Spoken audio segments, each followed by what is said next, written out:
दिन आ जाएगा कि मैं अपने धर्म के प्रतीकों, अपने देवी देवताओं, अपनी पवित्र पुस्तक से पहले इस देश को मानूंगा। उस दिन देश में शांति आ जाएगी। और जब तक आप ये कहते रहेंगे नहीं साहब मेरा मजहब पहले है, मेरी किताब पहले है, तो भाई साहब झगड़ा तो यहां भी होगा और फजीता वहां भी होगा, जहां ज्यादा संख्या में, हर जगह फजीता होगा आपका। आपको ये मानना पड़ेगा कि इस हॉल में बैठे हुए लोग, करोड़ों लोग, अगर किसी दिन देश ये कहता है, ये मैंने पहले कह दिया तो विवाद हो गया था, एक बार फिर कर लेते हैं विवाद, क्या दिक्कत है। ये किसी दिन देश मुझसे ये कहे मैं सनातनी हूं जन्म से, जिसमें मेरा कोई प्रारब्ध नहीं है, माता पिता के संस्कार के कारण ब्राह्मण हूं, वेद शास्त्र भी पढ़ता हूं, बोलता भी हूं, एक दिन भारत मुझे बुलाकर कहे, सरकार बुला के कहे, व्यवस्था बुला के कहे, देश की पुकार बुलाकर कहे कि कुमार विश्वास अब अगले जीवन भर ये छोड़ना पड़ेगा सब कुछ और देश के लिए ऐसा हो जाना पड़ेगा, ये रामचरितमानस पीछे रखनी पड़ेगी, संविधान आगे रखना पड़ेगा, इस गीता को पीछे रख, संविधान को आगे रख, तो मैं लड़ूंगा, मैं कहूंगा बिल्कुल संविधान को आगे रखो। अब यही बात किसी और से कहवाइए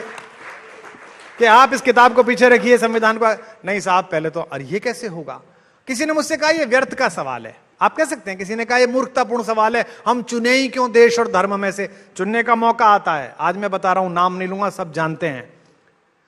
गढ़वाल के एक ब्राह्मणों के परिवार के लड़के ने आईपीएस कर ली,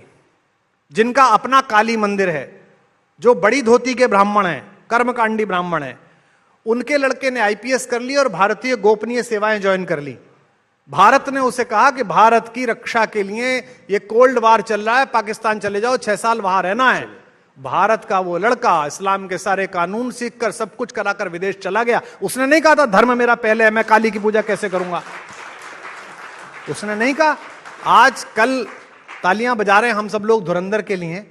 रणबीर सिंह की एक्टिंग देख के कि रणबीर सिंह चला गया, और लोग उसे मिला रहे हैं किसी उससे। हमको पता नहीं है कि आज की तिथि में भी और पहले भी हिंदुस्तान के बहुत सारे बच्चे अपने माँ बाप पत्नी सबको दांव पे लगाकर दूसरे देश में गए ताकि देश के हित सुरक्षित हों। उन्होंने वहां जाकर नमाज पढ़ी है, उन्होंने जाकर वहां खादिम की सेवा करी है, उन्होंने जाकर रोजे रखे हैं, जाति के ब्राह्मण हैं, कुल देवी है, उनके रोजे रखे हुए दिखाने के लिए, क्योंकि उन्हें देश की चिंता है। वो किसी मजहब के खिलाफ नहीं है, वो वंदे मातरम सांस में गा रहे हैं, बाहर कुछ और बोल रहे हैं, अंदर वंदे मातरम चल रहा है। जिस दिन तक 150 करोड़ लोगों में यह भाव नहीं आएगा कि मेरा धर्म मेरे देश से पीछे है, मेरी पवित्र पुस्तक मेरे संविधान से पीछे है, उस दिन तक इस देश में एकता की बात मंचों से होंगी, आज तक से होंगी नहीं, और करनी है